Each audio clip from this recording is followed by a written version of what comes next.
No first use ये भारत की परमाणु पॉलिसी है। इसका मतलब है कि भारत किसी भी देश पर परमाणु हमला तब तक नहीं करेगा जब तक कि दुश्मन भारत के ऊपर हमला नहीं करता। हालांकि अगस्त 2019 में रक्षा मंत्री राजनाथ सिंह ने कहा था कि भविष्य में भारत की परमाणु नीति क्या होगी यह हालात पर निर्भर होगा। मतलब साफ है, दुनिया के बदलते समीकरण से भारत वाकिफ है और भारत में ही वो काबिलियत है जो न्यूक्लियर फ्री वर्ल्ड बनाने में सबको राजी कर सकता है। लेकिन क्या यह इतना आसान है? देखिए टेलीसीरीज का यह episode master beast of peace. 16 मई 1958 मार्शल आइलैंड। सारी तैयारी पूरी हो चुकी थी। 2 दर्जन न्यूक्लियर टेस्ट करने के बाद अब अमेरिका ऑपरेशन हार्ट टैग को समंदर में उतारने वाला था। काउंटडाउन खत्म होते ही मार्शल आइलैंड के समंदर में महाविस्फोट हो गया। ये अंडर वाटर न्यूक्लियर ब्लास्ट था। 64 साल पुराना ये एक्सक्लूसिव वीडियो उसी अंडर वाटर न्यूक्लियर टेस्ट का है। 6 किलोमीटर दूर तक समंदर में जितने जहाज थे सब क्षतिग्रस्त हो गए।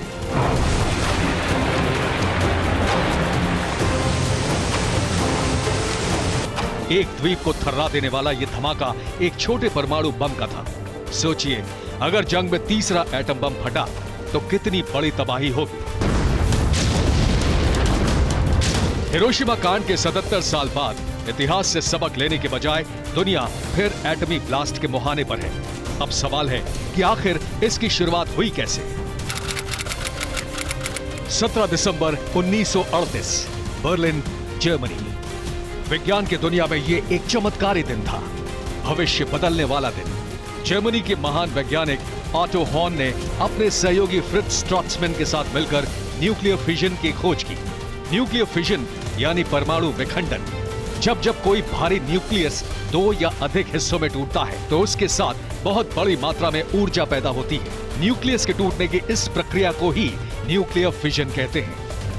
1939 तक दुनिया की हर नामी साइंस मैगजीन और जर्नल में अमेरिका, ब्रिटेन और जर्मनी के वैज्ञानिकों के हवाले से न्यूक्लियर फिजन से जुड़ी रिसर्च छपती रही। लेकिन सेकेंड वर्ल्ड वॉर की चिंगारी भड़कने के साथ ही साइंस मैगजीन से न्यूक्लियर फिजन के आर्टिकल गायब हो गए।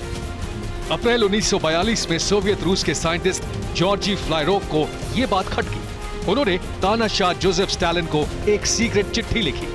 जॉर्जी फ्लायरोव ने स्टालिन से रिक्वेस्ट की कि जल्द से जल्द रूस को न्यूक्लियर प्रोग्राम शुरू कर देना चाहिए, वरना बहुत देर हो जाएगी। ये वो वक्त था जब जर्मन चांसलर एडोल्फ हिटलर ने सोवियत संघ के खिलाफ जंग का ऐलान कर दिया था।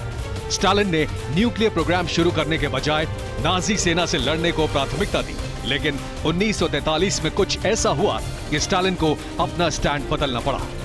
सोवियत रूस की सीक्रेट एजेंसी एनकेवीडी के हाथ ब्रिटेन की मॉट कमेटी की एक गुप्त फाइल हाथ लग गई। इस फाइल में एटॉमिक वेपन बनाने का ब्लूप्रिंट था। फाइल देखकर स्टालिन के होश उड़ गए। स्टालिन ने सोवियत एकेडमी ऑफ साइंसेस को सोवियत रूस का बेस्ट न्यूक्लियर साइंटिस्ट ढूंढने को कहा। तलाश इगोर कारचतोव पर जाकर खत्म हुई। इगोर कारचतोव दिन रात मिशन एटम बम में लगे थे। स्टालिन को यकीन था कि ब्रिटेन से पहले सोवियत संघ के पास एटम बम होगा, लेकिन यह कामयाबी किसी और मुल्क की तकदीर में लिखी थी।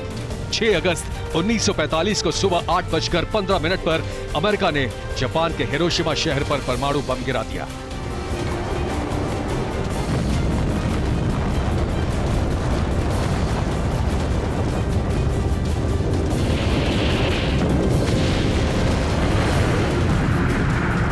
तीन दिन बाद नागासाकी पर एक और एटम बम गिराकर अमेरिका ने सेकेंड वर्ल्ड वॉर का अंजाम तय कर दिया।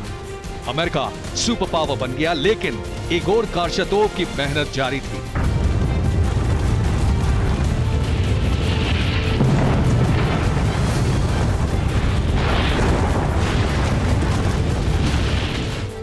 हिरोशिमा और नागासाकी कांड के 4 साल बाद 29 अगस्त 1949 को सोवियत रूस ने कजाकिस्तान में अपना पहला परमाणु परीक्षण किया।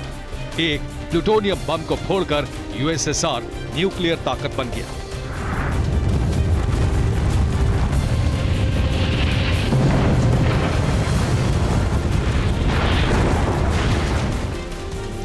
उस दिन से लेकर 1991 में खंड खंड होने तक यूएसएसआर ने 715 न्यूक्लियर टेस्ट किए। जोसेफ स्टालिन से होते हुए परमाणु फैक्ट्री का कंट्रोल व्लादिमीर पुतिन तक पहुंच चुका है। यूक्रेन में कब एटम बम फट जाए ये कोई नहीं जानता। पुतिन के तेवर बता रहे हैं कि वो यूक्रेन हासिल करने के लिए किसी भी हद से गुजरने को तैयार है।